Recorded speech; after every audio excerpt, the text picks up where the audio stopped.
երբ առաջին անգամ Արցախում սկսեցիք ծրագրեր իրականացնել, դա ավելի շատ ներքին պարտք էր, թե գիտակցված ընտրություն։ Եվ ներքին պարտք էր, եւ գիտակցված ընտրություն, քանի որ ես դեռ այն ժամանակ հասկանում էի, ինչքան հերոս ժողովուրդ է ապրում Արցախում, եւ ես իմ պարտքը համարում էի օգտակար լինեի ամեն ինչով։ Եվ ինձ թվում է, ես ինչքանով կարողանում էի, այդքան օգտակար եղա։ Արցախում դուք ոչ միայն բարեգործություն, այլև ներդրումներ էիք անում, անգամ երբ ակնհայտ էր օդում կախված վտանգը։ Միթե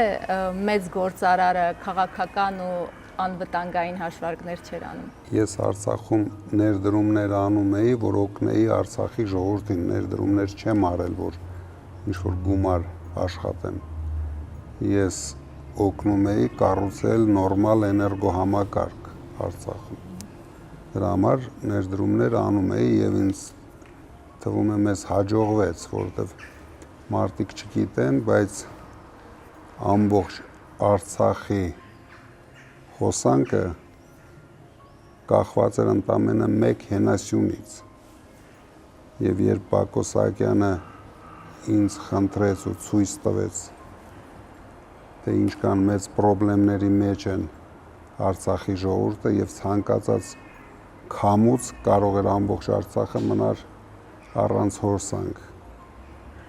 Այդ ժամանակ